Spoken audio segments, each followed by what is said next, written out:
in his annexures. I'll propose that perhaps in the meantime, he speaks to what's on the screen. So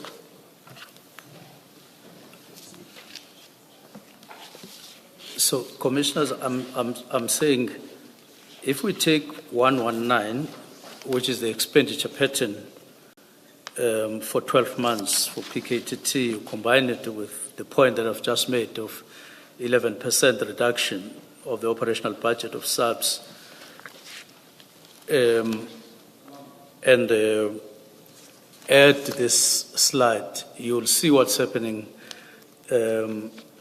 or contextualize, or use this slide to contextualize what we are saying. You will see that in a context, what's happening with the budget of subs is that it is nominally increasing, but in real terms it is getting down as a result of demands of policing and the population. So if you look at this slide, you will see that when you look at work done, you look at the slide from the perspective of work done. Cases that are finalized under investigation, other, and then you have 191 that are finalized over. You have 333 dockets over the period since 2018, and then 199 finalized, which is 57%. But out of 191, there are 56 where the guilt verdict has been given, which is 29% of the 191. And then the last line, figure 3, if you could push it up a bit, you will see that out of 333 dockets, you have 56 guilty verdicts, and then that constitutes 17% of the 33 cases. Now, you can make whatever opinion and so on, but the thing is, when you look at it from the perspective of value for money in a context of a deteriorating budget, it will tell you that you rather have to review the way you want to use the resources in the department. That's the purpose of those. And then I'm Sorry, adding... Minister, Yes. just to make sure that I don't lose you, is what you're conveying with this statistic, are you conveying that the PKTT has not been successful? There's never been value for money from the beginning. Is that what you're seeking to show with these statistics? Yes, in the directive, there is a half a sentence or something that says, that talks to the value for money.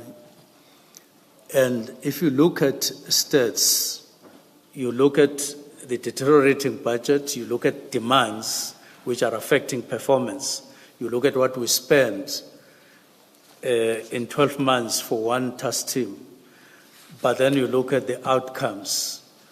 It constitutes a doubt that you are happy with the value for money in that. And from where I sit, I felt I wasn't happy and satisfied with the value for money. And I may as well indicate here that when NPKTT was established, it was 2018, it followed an incident in which wherein Senzo Mchunu had just been murdered. But to date, we are yet to secure or see a conviction arising from that murder. As we speak, my understanding from the family, who are not distant from that family, you are talking about 5 suspects, all in all, on that case of 2018. 4 of those suspects are suspected for conspiring to murder. and then one is a suspect for murder. So at the moment, 7 years down the line, we are yet to see a conviction that relates directly to the first case, which was almost a test case when PKTT was established, and there is none yet registered. But let me move on. And I do want to say that is not necessarily to say, personally, I blame PKTT for that, because they're part of SAPS, and it merely indicates expenditure patterns vis-a-vis the actual results and so on.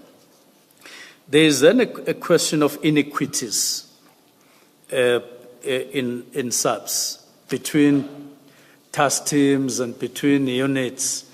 And I point out that if you continue with National Political Killings Task Team, focusing on KZN, you definitely are duplicating, in as much as you may not want to accept that as a fact, but that is in reality what's happening. And it has been the case for some time. You have murder and robbery, and it has around 45 people or so. And then you have PKTT dealing with murders at the same time. You rather rationalize and you spend once in a sustainable manner, and that is beneficial to the people. So you stop duplicating.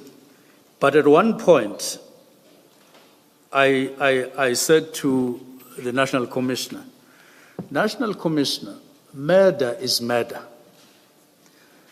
Let's not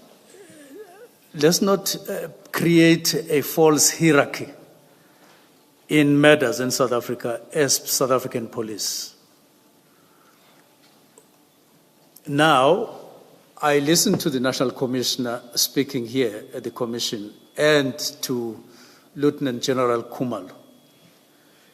And as I listened, I got more and more squeezed internally when they repeatedly used the word traditional, that PKTT doesn't use traditional methods when investigating. They don't use normal methods. They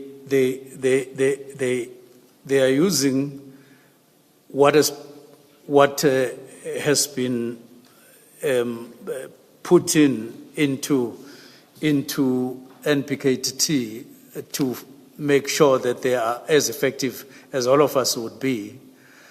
Now, but they are doing that in a small scale, as I'm saying, dealing with small figures, and then the rest of the people with high figures, you subject them to normal investigation, traditional investigations. Even when you take blood samples, what do? They said it's 3 days for a political murder case, whereas it is 30 days for a normal murder. And look, I'm not going to be minister forever. At one point, I will go home. And if I come across murder, I'll be one of those whose investigation will be deemed as normal, as traditional, because it won't fall within this category. And the point is, are we on the right track? Is that justifiable, morally and ethical?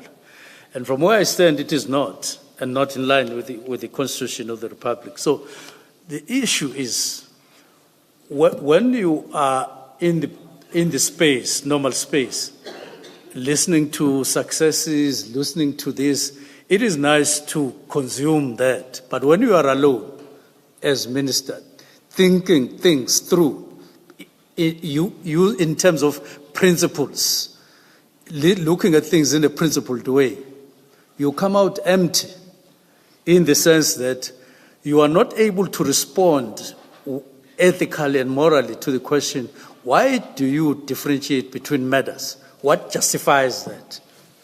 And therefore, murder is murder. There is no hierarchy. And SAPS must then